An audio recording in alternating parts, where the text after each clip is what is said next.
I'm Jan Perry. I'm the Teaching and Learning Coordinator for visually impaired children with additional difficulties, and I work for the Gwent Visual Impairment Service. My job is to go into mainly special schools and assess children's visual levels, then report back to the teacher, write a report, and then suggest a programme which will allow the children to reach their full visual and developmental potential. I use the Cardiff Acuity Card test a lot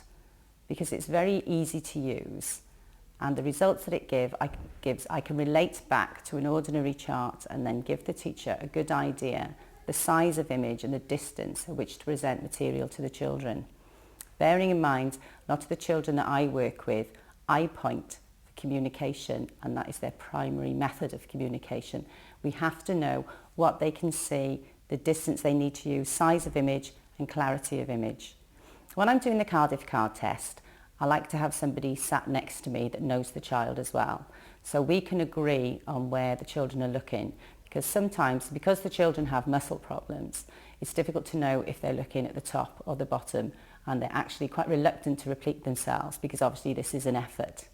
The cards have been quite accurate over the years, and I've found when I've gone back to children that results have been the same.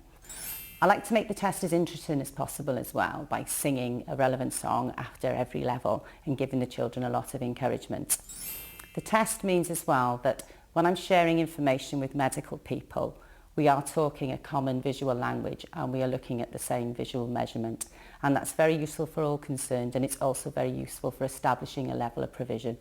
I'm a teaching and learning coordinator with children with visual impairment and additional needs. I've been using the Cardiff Acuity cards now for about 2 years. I found them very useful for gaining results that you can tell the teachers about, to give them an idea how to teach the child, and also the fact that they're very portable, which in our job is very important because we travel around lots of different schools. So it means that we can obviously take them straight out the boot into the classroom and use them in any room that we're actually told to work in with the child. And also they're very good because you can use them with a child who you're familiar with and use them to a certain time where that child becomes